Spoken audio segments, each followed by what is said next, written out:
स्वामी कादंबरीमध्ये एक भुयाराचा उल्लेख हो आहे. हो, तिथे विहीर होती.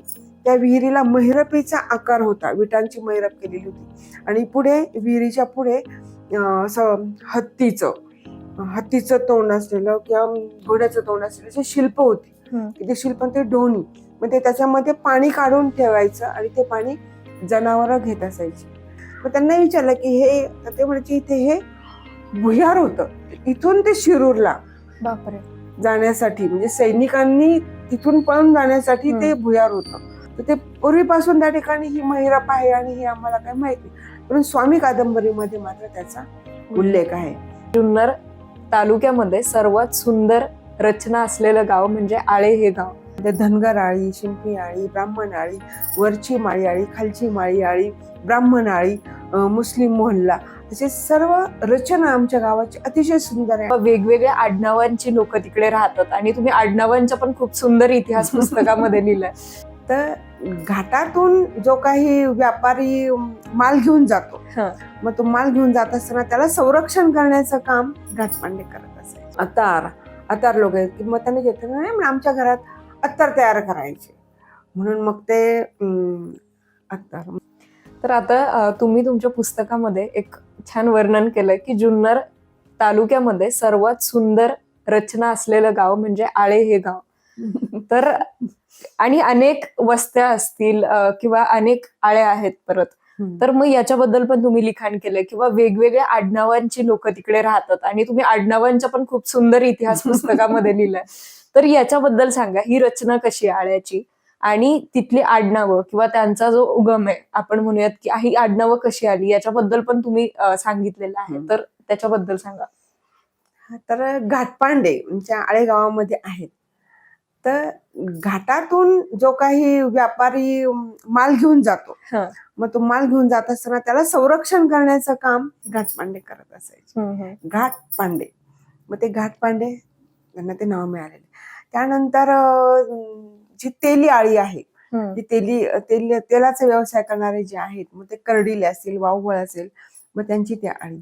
मग ते धनगर आळी, शिंपी आळी, ब्राह्मण आळी, वरची माळी आळी, खालची माळी आळी, ब्राह्मण आळी, मुस्लिम मोहल्ला, असे सर्व रचना आमच्या गावाची अतिशय सुंदर आहे. आणि माझ्या पुस्तकामध्ये त्याचा फोटो सुद्धा दिलेला आहे. आणि हे पाचे शेटे कुलवृत्तांत या पुस्तकामध्ये आहे. आणि आजही आहे, जशी आहे तशीच रचना आहे. पूर्वी वाडे होते, ते वाडे पाडून आता त्या ठिकाणी आधुनिक पद्धतीची, म्हणजे कॉन्क्रीटमध्ये लोकांनी घरं बांधली, पण जी रचना आहे त्या रचनेप्रमाणेच आळ्यामध्ये बांधकाम झालेले आहेत. त्यानंतर जी पूर्वीची बारव होती, त्या बारवला फक्त आता त्या ठिकाणी वरून कव्हर घातलेला आहे लोखंडी, कारण तिथे 15 ऑगस्ट आणि 26 जानेवारीचा कार्यक्रम मोठ्या प्रमाणामध्ये गावात होतो, ज्ञानदीप सभागृहाचे तिथे. आणि म्हणून तिथे त्या बारव ती संरक्षित केलेली आहे, फक्त तिला संरक्षण दिलेलं आहे, पण आहे ती तशीच आहे. पुन्हा गावामध्ये लेंडे डॉक्टरांच्या पुढे एक विहीर होती. तर त्या विहिरीमध्ये येता जाता कुत्री जी असायची गावाची ती पडायची, मग म्हणून तिला कुतर विहीर असं म्हटलं जात असायचं. मग ती विहीर काही काळाने ती बंद करून टाकलेली आहे. तिथे आता शाळा आहे. म्हणजे अशा कितीतरी गोष्टी आहेत महत्वाच्या, की रचना जशीची तशी आहे, वाडे जशीची तशी आहे. एक जळका वाडा, एक वाडा जळून गेला म्हणून त्याला जळका वाडा म्हणून म्हणलेलं आहे. भुजबळांचा एक वाडा आहे, डोक्यांचा एक वाडा आहे, साबळ्यांचा एक वाडा आहे, त्यानंतर फणसेंचा एक वाडा आहे, आणि शेट्यांचा एक वाडा आहे, की माझ्या पुस्तकामध्ये जो अजूनही तो त्या काळापासून आतापर्यंत आहे त्या स्थितीमध्ये ते वापरतात. आणि या वाड्यांची रचना म्हणजे मोठा दरवाजा, आतमध्ये जायचं, आताच्या सारखं कुलूप नाहीये, तशी मोठी अशी फळी टाकायची, म्हणजे लाकूड टाकायचं, ते त्याचं कुलूप. आणि मग आतमध्ये जायचं, मग उखळ आहे, न्हाणीघर आहे, मग आतलं माझघर आहे, मग ते स्वयंपाक घर आहे, ओसरी आहे, की जे जुन्या पद्धतीचे. मग त्याची काही जोत आपल्याला काही ठिकाणी असलेली दिसून येतात, पण आता भावी पिढीला माहीत करून देण्यासाठी हे वाड्यांचं जतन होणं गरजेचं होतं. परंतु त्याच्या त्या भिंती एवढ्या मोठ्या मोठ्या, पण त्याच्यामुळे ते आता काही काळाने पावसामुळे त्याचं ते दुर्लक्ष झालं आणि मग ते काही वाडे पाडले. परंतु त्या वाड्यांचे फोटो मात्र मी जतन करून ठेवलेले आहेत. ते वाडे आहेत आणि त्या वाड्यामध्ये असलेल्या पेटी, आताची पेटी म्हणजे ब्रीफकेस वगैरे अशा नाही, तर लाकडी पेटी.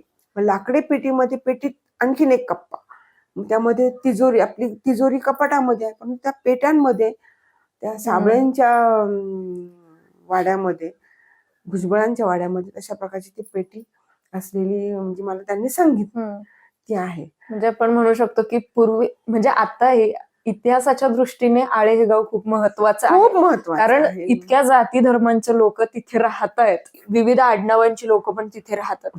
तर याच्याबद्दल पण सांगा की ही विविधता कशी आली आणि आडनावांचा इतिहास याच्यावर पण तुम्ही खूप सुंदर विवेचन केलेलं आहे. तर आळ्यामध्ये मी लोकांना विचारायला गेले, म्हणजे मुलाखती घ्यायला गेल्या आता त्यावेळेस मला 50, 60, 45 अशा दुपारच्या वेळेस महिलाच भेटल्या. आणि महिलांना विचारलं तर महिला म्हणतात की आता हे आमच्या घरच्यांना विचारावं लागेल, म्हणजे पतिराजांना विचारावं लागेल. त्यांना विचारलं तर नाही, आम्हाला नाही ना सांगता, असं ते म्हणायचे. आणि म्हणून मग त्याचा शोध मी, जी कागदपत्र आहे, जुनी मोडी कागदपत्र आहे, तर त्याच्यामध्ये नावं पाहिली मी. तर भुजबळ, डोके, वाघोले, त्याच्यानंतर अतार लोक आहेत की मग त्यांनी घेतलं नाही, आमच्या घरात अत्तर तयार करायचे, म्हणून मग ते अत्तर. मग सय्यद, मग त्यांना विचारलं, मग ते काही सांगायचे नाही. मग तर बांगड्यांचा व्यवसाय करणारे, मग ते तांबोळी, पानाचं पानटपरी काहींची आहे, मग ते, आणि मणियार, मग ते बांगड्या वगैरे असं करणारे, बांगड्यांचा व्यवसाय करणारे. आणि सगळ्यांना काही सांगता नाही आलं, म्हणजे शक्यतो मला महिला वर्ग जास्त भेटला. आणि महिला म्हणजे आता सासरी ती आलेली आहे, माहेराहून ती इकडे आलेली, आणि इकडे आलेल्या, आणि महिला जास्त शिकलेल्या नसल्यामुळे मला त्यांच्याकडून जी जशी माहिती मिळेल त्याप्रमाणे मी ते केलं. आणि गावचा कारभार पाहण्यासाठी पाटील, कुलकर्णी, देशमुख, देशपांडे, शेटे हे होते, तर त्यांच्याकडे ते अधिकारच होते त्या काळामध्ये. मग त्याप्रमाणे कुळांचा 4 कुळ, म्हणजे 4 कुळांचा अभ्यास करणं, ते चौगुले आडनावाचे सुद्धा आहेत. कुलकर्णी म्हणजे कुळांचा अभ्यास, कुलकर्णी असे ते सांगायचे. तर मग याचा अभ्यास करत जात मी इतिहासामधून, मोठी कागदपत्रांच्या मधून जो मिळाला तो मी घेतला. आणि एक खूप सुंदर असं मला मिळालेलं आहे की संस्कृत सुभाषितांमधून, की मी जे काम करतात त्या कामावरून ती आडनावं पडलेली आहे, असं ते आहे. मग त्या प्रत्येक आळीची वेगळी वेगळी आहेत. म्हणजे जुनी जाणकार लोक नसल्यामुळे आता त्यांच्याकडे माहिती मिळवण्यासाठी मला 5-5.5 लाख असं काही ते पारावर बसलेली लोक असतात, तर त्यांच्याकडे जाणं खऱ्या अर्थाने गरजेचं होतं. पण मी कॉलेज करणार आणि हे, तर मग मी मला तेवढा स्पॅन थोडा होता, मग त्याप्रमाणे मी ते केलं. तर आता आपण थोडस पेशवे काळाकडे वळूयात. म्हणजे तुम्ही एक प्रकरण लिहिलंय की पेशवेकालीन काय इतिहास होता आळे गावाचा. मग त्याच्यामध्ये कर पद्धती होती, किंवा आपण म्हणूयात तुम्ही कुठेतरी असा पण उल्लेख केलाय की पेशवे काळामध्ये स्वामी कादंबरीमध्ये एक भुयाराचा उल्लेख आहे. तर मला त्याच्याबद्दल ऐकायचं आहे अजून. ते एका ओळीत होतं, पण आता तुम्ही विस्तृत सांगा. तर आळ्यामध्ये म्हणजे ह्या मुघलांच्या काळामध्ये ते आक्रमण होत असायचे. आक्रमण होत असल्याच्या नंतर मग आता तितर, आमच्याच महाविद्यालयामध्ये भाऊतितर म्हणून आहेत, त्या ग्रंथालयामध्ये काम करतात. तर त्यांच्या घराचं बांधकाम सुरू झालं त्यावेळेस त्यांच्या घरामध्ये जवळजवळ 20 फूट, जवळजवळ 20 ते 40 फूट एवढा मोठा भुयार सापडलेलं होतं. हे भुयार अगदी अलीकडचं. पण त्याच्या आधी आगरमळ्यामध्ये मी ज्यावेळेस गेले तर तिथे भिका भागा कोराडेंच्या इथे तिथे विहीर होती. त्या विहिरीला महिरपीचा आकार होता, विटांची महिरप केलेली होती. आणि पुढे विहिरीच्या पुढे असं हत्तीचं तोंड असलेलं किंवा घोड्याचं तोंड असलेलं अशी शिल्प होती. ते शिल्प, ते डोणी, मग ते त्याच्यामध्ये पाणी काढून ठेवायचं आणि ते पाणी जनावरं घेत असायची, म्हणजे जात असताना. मग त्या जनावरांना पिण्यासाठी ते असायची डोणी. मग त्यांना विचारलं की हे, तर ते म्हणायचे इथे हे भुयार होतं, इथून ते शिरूरला बापरे जाण्यासाठी, म्हणजे सैनिकांनी तिथून पळून जाण्यासाठी ते भुयार होतं. एवढं मोठं भुयार मग खरंच होतं का? तर ते पूर्वीपासून त्या ठिकाणी ही महिरप आहे आणि हे आम्हाला काही माहित नाही.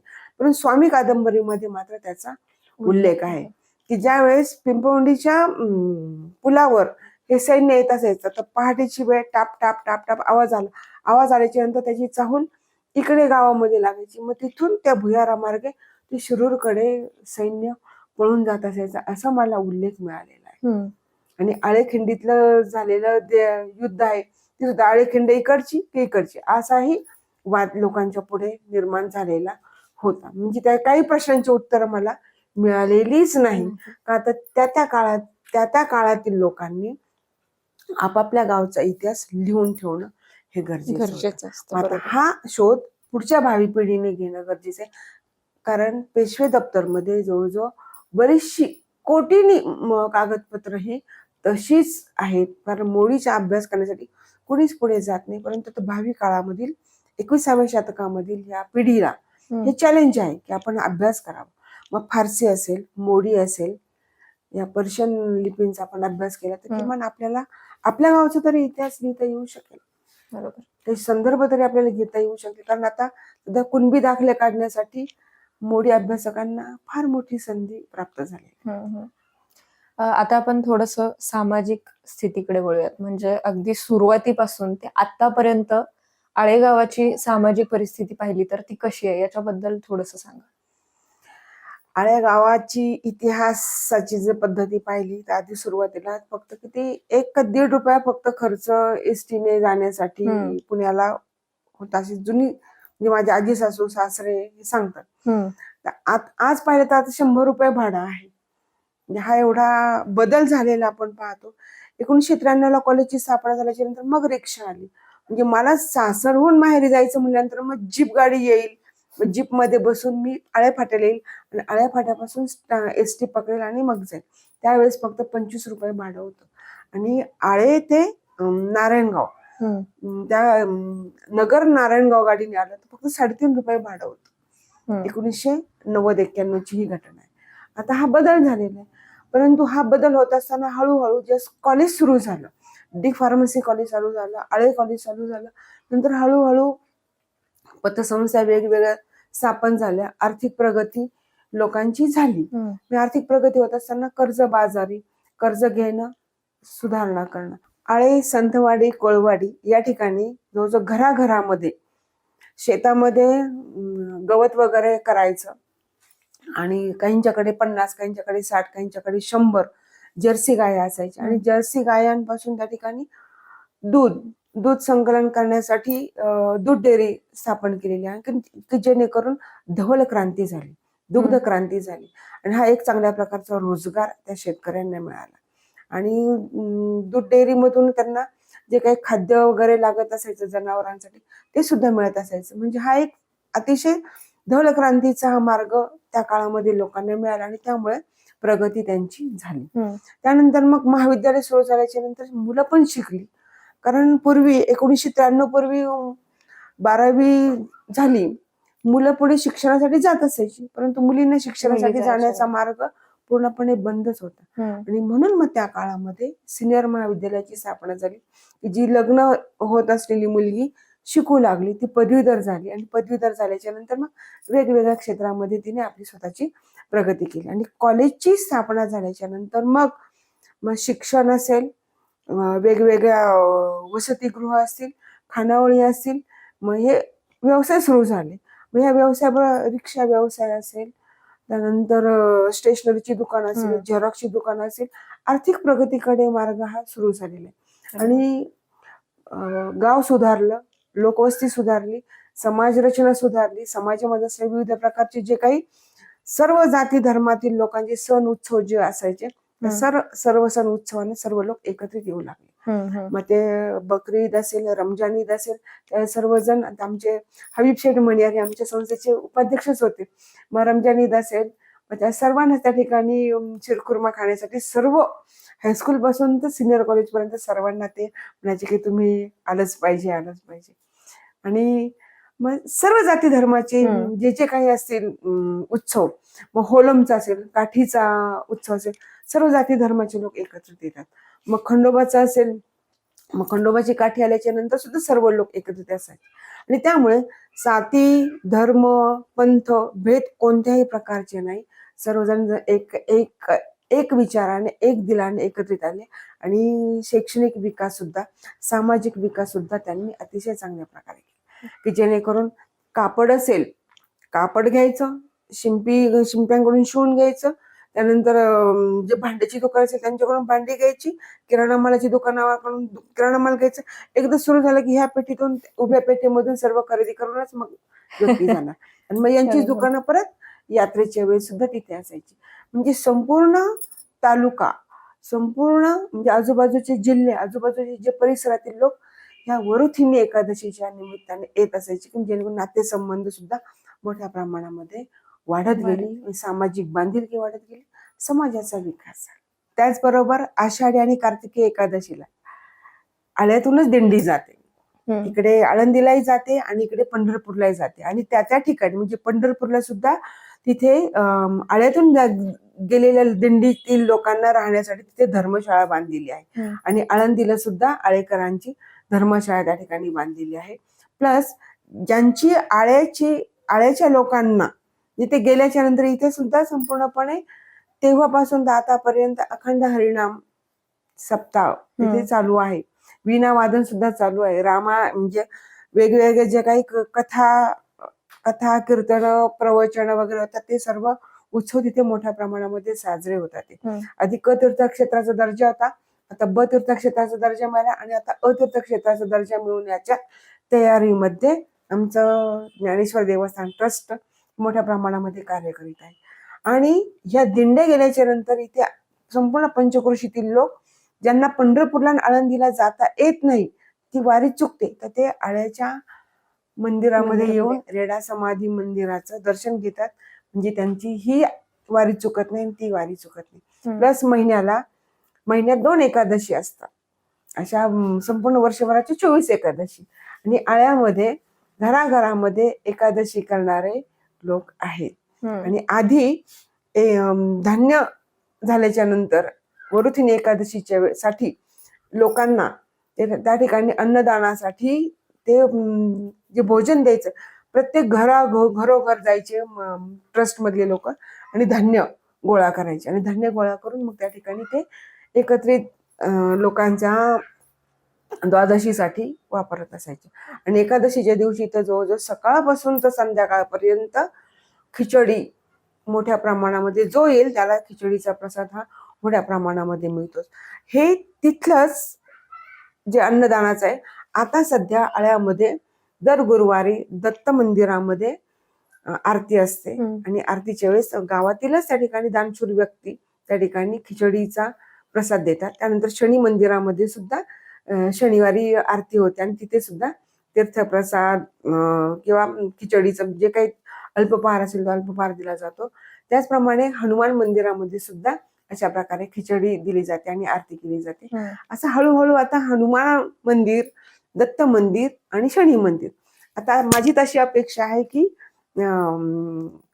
जे महादेवाचं मंदिर आहे हायवेच्याच मार्गाच्या शेजारी तिथे असलेलं, तिथे सुद्धा आता हळूहळू ही प्रक्रिया सुरू होईल. आणि एक वैशिष्ट्य म्हणजे आमच्या आळे गावामध्ये प्रत्येक आळीमध्ये एक महादेवाचं मंदिर आहे. 12 ज्योतिर्लिंगाची मंदिरं आमच्या आळे गावामध्ये आहे. आणि शेट्यांची जी पहिली विहीर आहे तिथे शिलालेख आहे. त्या शिलालेखाच्या तिथे संपूर्णपणे माहिती दिलेली आहे. आणि तिथे ब्रिटिशकालीन पूल होता, ब्रिटिशांच्या काळामध्ये बांधलेला तो पूल होता. त्याला परीट म्हणजे ते धोबी घाट असे म्हणत असायचे. तर त्याच्या शेजारी 12 ज्योतिर्लिंगाचं महादेवाचं मंदिर आहे. हे आळ्याचं वैशिष्ट्य म्हणजे की या ठिकाणी ज्या काही जुन्या वस्तू आहेत, मग तेल घाण्याच्या लोकांची असलेली तेल घाणी जी होती ती राहिलेली, जी लोकांनी बुजवून टाकली. काही त्या ठिकाणी नवीन रचना तयार केली, तिथे टेबल, डायनिंग टेबल वगैरे असं केलेलं आहे.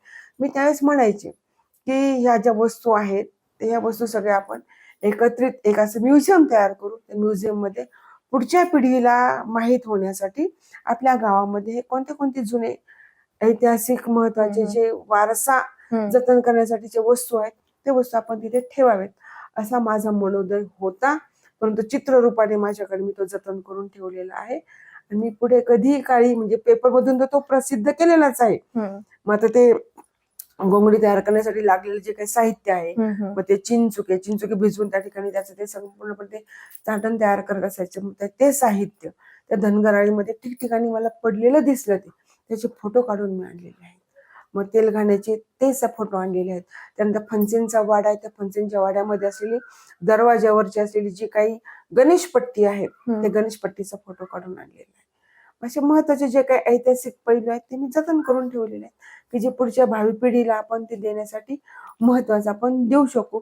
सर्वात महत्वाचं म्हणजे दशमी, एकादशी आणि द्वादशी हंगामा ज्या दिवशी असेल त्यावेळेस संपूर्णपणे तिथे कुस्त्यांचा फड असतो मोठ्या प्रमाणामध्ये.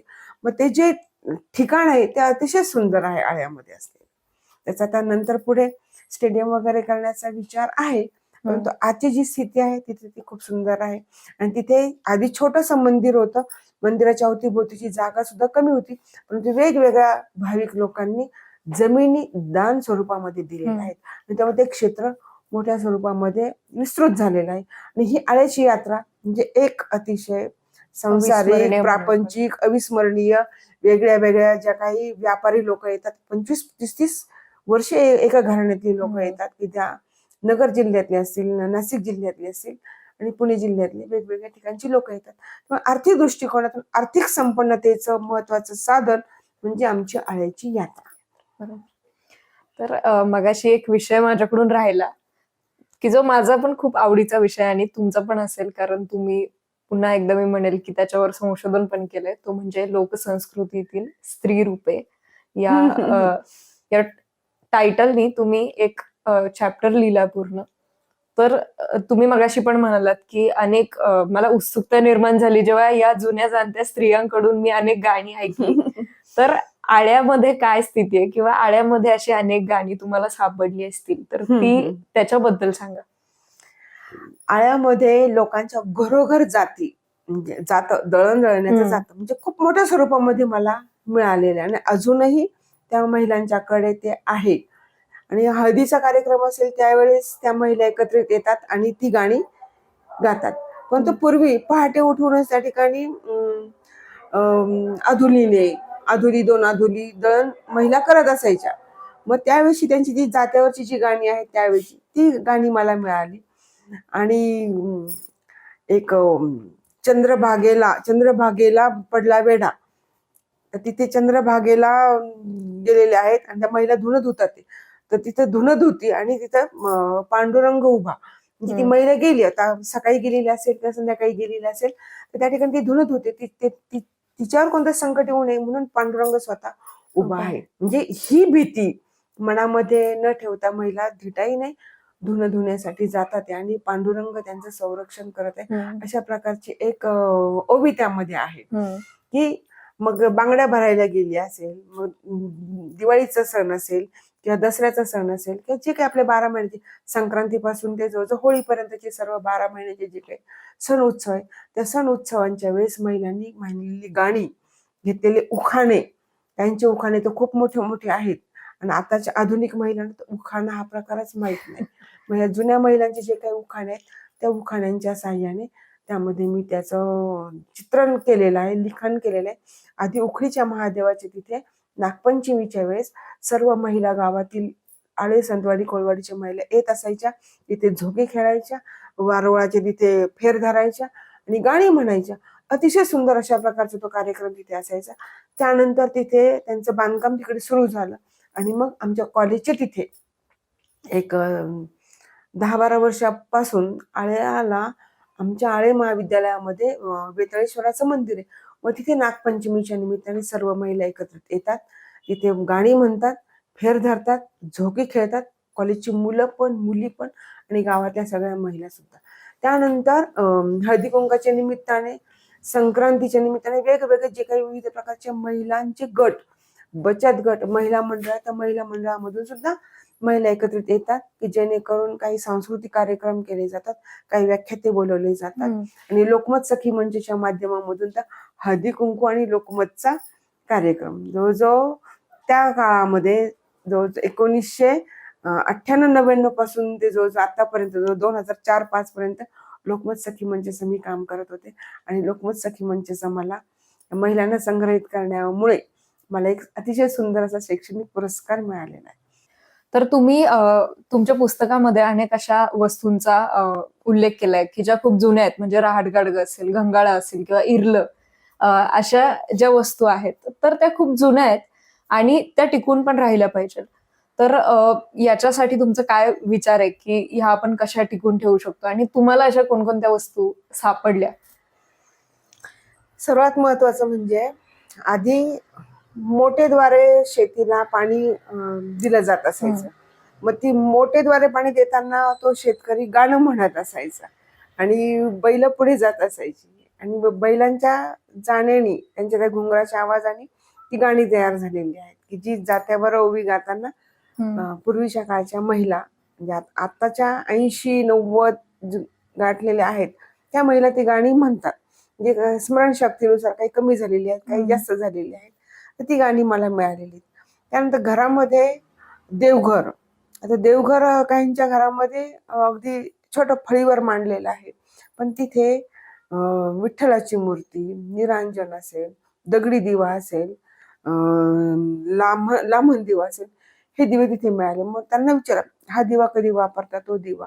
मग लांबन दिवा, मग तो नवरात्रामध्ये लावला जातो. त्या दगडी दिव्यामध्ये तुळशीच्या तिथे तो दगडी दिवा ठेवलेला असतो. आता हल्ली स्टीलच्या जमान्यामध्ये स्टीलची निरांजन वगैरे आहे, परंतु ते वर्षानुवर्ष पिढ्याने पिढ्या वापरत आल्यामुळे त्या ठिकाणी ती जुनी दगडी साधनं मला मिळाली. ज्ञानेश्वर देवस्थान ट्रस्टच्या मंदिरामध्ये मला अंगारा पात्र मिळालं. अतिशय सुंदर असं गोल आकार, त्याला मूठ आहे धरण्यासाठी, तिथे अंगारा. मग तो अंगारा घ्यायचा आणि लावायचा. त्यानंतर मग काही ठिकाणी दिवे लावायचे, मग दिव्याची दगडी दिवे तिथे मिळालेले आणि संपूर्णपणे रोजची देवाची जी काही पूजा केली जाते त्या पूजेचं सर्व साहित्य मला मिळालेलं एका खोलीमध्ये असं घासून असं छान ठेवलेलं अगदी. आणि मग त्याच मी विचारलं की तुम्ही याला पितांबरी वापरली का? त्या आजीने नाही ना म्हणे, हे लिंबानी म्हणजे लिंबू आहे त्या लिंबाचा वापर केला आणि ती घासलेली. मग त्याचा फोटो मी त्यामध्ये घेतलेला आहे. ती पूर्वीच्या काळी महिला कुणी पाहुणे आले तर पुढे येत नसायची. ती जावई खिडकी म्हणून एक आहे. ती खिडकी काय, तर मग कोण पाहुणे आले तर मग पाहुण्याच्या पुढे यायचे, खिडकीतून बघायचे. मग त्या खिडकीला जावई खिडकी असं नाव दिलं. मग ते घंगाळ पूर्वीच्या काळी ज्याच्या घरी म्हणजे समृद्धता आहे ते घंगाळ्यामध्ये आंघोळ करायचे. आता ही प्लॅस्टिकची बादली आली, पण त्या घंगाळ हे तांब्याचं असायचं, पितळाचं असायचं. मग हंडा, मग तपेलं, कळशी,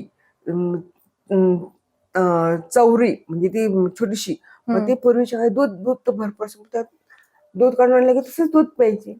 मग ते चवली अशा प्रकारची साधन. मला वरगाळ, मग ते पितळेची भांडी मिळाली मला, पितळेची स्टोव मिळाली मला. म्हणजे पितळेची जी काही भांडी, तांब्याची कढई आपण आता स्टीलची पाहतो, हिंडेलियमची पाहतो, पण एका घरामध्ये मला तांब्याची कढई की ज्या मण्यार असेल, आतार असेल त्यांच्या घरामध्ये एवढी मोठीची मोठी ती तांब्याची कढई मला मिळाली, म्हणजे पाहायला मिळाली.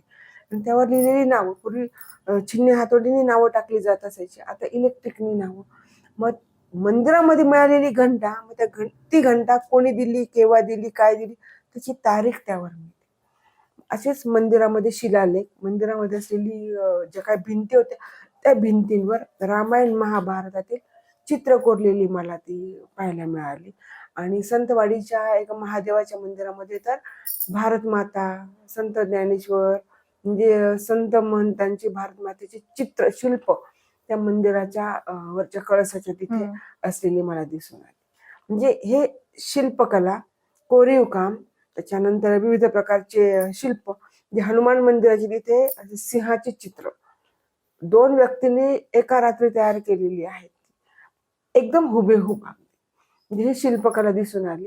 आणि सर्वात महत्वाचं वैशिष्ट्य म्हणजे ज्यावेळेस मी ते प्रदर्शन भरवलेलं होतं ज्ञानेश्वर वस्तीला, त्यात मला आळेगावचा इतिहास लिहायचा आहे. त्यावेळेस त्या काळामध्ये NSS योजनेअंतर्गत 10 दिवस शिबिर असायचं आणि त्या शिबिरामध्ये एक गाव दत्तक घेतलं जात असायचं आणि त्या दत्त गावाचा इतिहास मुलांनी लिहायचा. म्हणजे जे शिक्षक असतील इतिहासाचे त्यांनी तो लिहायचा, मुलांच्या मार्फत सर्वे करायचा, ती माहिती मिळायची. मग त्यावेळेस तो सर्वे करत असताना ती सगळी चित्र मी मांडली आणि मग त्यास एक मुलगी आली, तिने मॅडम इथून ज्ञानेश्वरांच्या मूर्तीचं दर्शन घेतल्याच्या नंतर आपण हनुमान मंदिरामध्ये जातो. हनुमान मंदिराच्या मागच्या बाजूने तिथून जर पाहिलं तर तिथे खालू वाकून इकडे आपल्या ज्ञानेश्वरांची मूर्ती, विठ्ठल रुक्मिणीच्या मूर्तीचं दर्शन होतं. म्हणजे त्यावेळेच्या आर्किटेक्चरचं हे केवढं कौशल्य, जे हेच कौशल्य शिवाजीनगरच्या कोर्टामध्ये सुद्धा ही व्यक्ती इकडे तिकडे असल्याच्या नंतर ती बरोबर ती दिसते. म्हणजे ही रचना म्हणजे आर्किटेक्चरचं हे कौशल्य आजही त्या आळ्यामध्ये, आळ्याच्या ज्ञानेश्वर वस्तीच्या मंदिरामध्ये हनुमान मंदिर जे आहे ते असंच आहे, असं मी विनंती केली की हे शिल्प असंच हे आपल्याला दिसलं पाहिजे. त्यांनी ते मान्य केलं आणि ते हनुमान मंदिराच्या त्या मागच्या बाजूच्या घरातून बरोबर आपल्याला विठ्ठल रुक्मिणी आणि संत ज्ञानेश्वरांचं दर्शन होतं. म्हणजे पूर्वीची ही शिल्पकला, आर्किटेक्चर, पुन्हा विरगळ.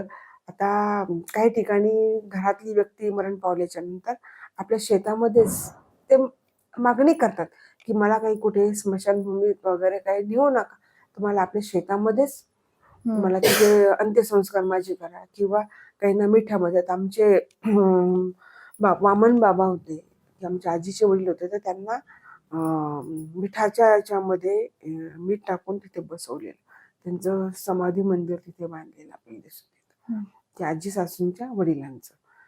आणि अशाच मग त्या शेतामध्ये तिथे विरगळ म्हणून त्या ठिकाणी त्या व्यक्तीच्या प्रतिमा म्हणजे दगडी मूर्ती बसवलेली आहे. आजी असेल तर आजीची मूर्ती, आजोबा असेल तर आजोबांची मूर्ती. मग प्रत्येक सणाला नैवेद्य तिथे दाखवला जातो. आणि मत मावला यांची सुद्धा आपल्या लहान मुलं असेल, लहान मुलाची पाचीची पूजा करायची, तर मग त्या पाचीच्या पूजनासाठी सुद्धा ते पण मंदिरामध्ये छोटी छोटी मंदिरं ती दिसलेली आहेत. आणि विरगळ आहे, ही शिल्प आहेत, त्यानंतर चौरंग आहे, दगडी चौरंग पाहायला मिळाले. आणि ढोणीमध्ये पाणी भरायचं आणि हत्ती असेल, घोडा असेल, त्यांना ते पाणी पिण्यासाठी त्याचा उपयोग केला जात असायचा. पण आता ते युद्धाचा काळ संपला, मग आता त्याचा उपयोग त्या विहिरीजवळ आहे, तर त्याला ते छिद्र आहेत, तिथे कापड लावायचं, पाणी साचवायचं आणि मग महिला धुण्यासाठी त्या ढोणीचा उपयोग करत असलेला आपल्याला दिसून येतं. म्हणजे तांबा असेल, पितळ असेल, यांच्या वस्तू, विविध प्रकारच्या वास्तू, विविध प्रकारची शिल्पकला, रंगीत चित्र, रामायण महाभारतामधील असलेले चित्र त्या मंदिरांच्या भिंतींवर रंगवलेले आपल्याला दिसून येतात. त्या श्रीकृष्णाचा त्या ठिकाणी म्हणजे टिपरी नृत्य असेल, सगळ्या गवळणी वगैरे त्यांची चित्र मला पाहायला मिळाली. काही भारत माता, त्याच्यानंतर संत ज्ञानेश्वर, त्याच्यानंतर संत तुकाराम महाराज यांची पण शिल्प मंदिरांवर पाहायला मिळाली, की जेणेकरून हा वारसा जतन करण्यासाठी पुढच्या पिढीला माहीत व्हावं. हंडा कशाला म्हणतात, कळशी कशाला म्हणतात, ढोणी कशाला म्हणतात, त्यानंतर उखळ कशाला म्हणतात, पाटा वरवंटा त्याचा उपयोग काय, हल्ली मिक्सर आल्यामुळे त्याचा उपयोग आहे. तर मग जात्याची तळी एक तर घरावर ठेवली जाते किंवा घराच्या बाहेर ठेवली जाते, किंवा पाण्याची मोटर, त्या विहिरीला पूर्वी मोठेद्वारे पाणी काढायचं किंवा आडातून पाणी काढलं जात असायचं, तर ते पद्धत गेली. मग आता बटन दाबलं की पाणी येतं. मग हे सगळे वस्तू कुठे ठेवल्या, तर जिथे मोटर ठेवली, मोटारीवर जात्याची तळी ठेवली. मी जेव्हा संतवाडी कोळवाडीमध्ये भेट दिली तर म्हटलं, हो हे जातं फार महत्वाचं आहे, हे तुम्ही घरामध्ये ठेवा, बाहेर ठेवू नका. बाहेर ठेवलं तर जेवढी संपत्ती असेल तुमची संपत्ती जाईल. मग काही महिलांनी उचललं आणि जात्याचं स्थान महत्वाचं निर्माण करून दिलं. मग उखळ असेल, जाता असेल, या वस्तू आहेत, हे वस्तू नामशेष होता कामा नये. पुढच्या पिढीला किमान चित्ररूपाने तरी आपण ते दाखवलं पाहिजे. त्या दृष्टिकोनातून या वस्तू, मंदिरातील साहित्य, देवघरातील साहित्य आणि स्वयंपाकघरामधील असलेल्या ज्या वस्तू आहेत त्या वस्तूंची सुद्धा ओळख करून देण्यासाठी आता आले वेगळे वेगळे प्रेस्टिजचे कुकर. पण पूर्वीच्या काळी कोणते होते, पितळाचे कुकर होते. पितळाचे कुकर, त्याला शिट्टी नव्हती, 1 2 3 थर एकावर एक पातेली ठेवून मग वरचा तांब्यातलं पाणी उकळलं की मग तो आतमधला डाळ असेल, भात असेल, तो शिजला म्हणून ती खूण होती. हे त्या महिलांच्याकडून मला जुन्या वस्तूंच्या साह्याने पाहिलं. मग सुपला असेल, म्हणजे सूप आताचं स्टीलचं आलेलं आहे, प्लॅस्टिकचं आलेलं.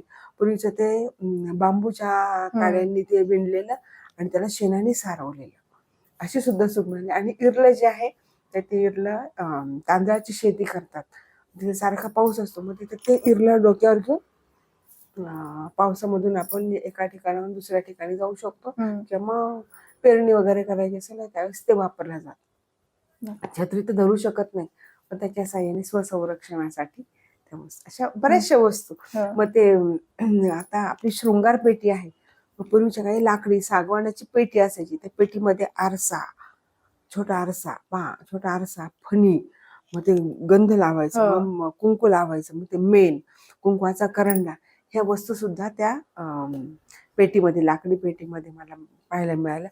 पुन्हा दागिने ठेवायची सुद्धा दागिन्यांची पेटी पाहायला मिळाली. दागिन्यांचा डबा सुद्धा पितळेचा मिळाला. पुन्हा पानाची पान खातात, पान खाण्याचा डब्बा सुद्धा मिळाला, की त्याचे चौकोनी आकार, काहींचा गोल आकार, हे सुद्धा त्याच्यामध्ये अडकित्त्याची तर कितीतरी प्रकार पाहायला मिळाले. काही ठिकाणी तर चांदीचं सुद्धा अडकित्ता पाहायला मिळाला. म्हणजे ही सुबत्ता, हे संस्कार आणि या वस्तू, की जेणेकरून त्या काळामध्ये जुन्नर हा प्रांत होता. प्रांतांच्या अंतर्गत असलेले हे सगळे विविध प्रकारचे 24 परगणे, 24 परगण्यांच्या मधील हे कसब्यांच्या ठिकाणी कसबी कारागिरांच्याकडे ही समृद्धता होती, हे पाहायला मिळालं. आणि आळ्यामध्येच वाव्हाळांची जी माडी बांधलेली आहे, त्या माडीला त्यावेळेची जे गल्डर्स आहेत, ते गल्डर्सनी इंग्लंडमधून आणलेले होते. बापरे. ते घराण्याचे ते शिक्का मिळाला मला त्याच्यावर पाहायला. म्हणजे माझी मैत्रीण डॉक्टर म्हणजे सुनीता वाव्हळ मॅडम, डॉक्टर सुरेश वाव्हळ, त्यांच्या घरामध्ये त्या ठिकाणी ते गल्डर्स इंग्लंडवरून मागवलेले होते. एवढी सुबत्ता गावामध्ये होती आणि आहे अजूनही. आणि आता यांची मुलं परदेशामध्ये गेली, कोणी कुठे गेला, पण गावाचं गाव पण अजूनही टिकून आहे.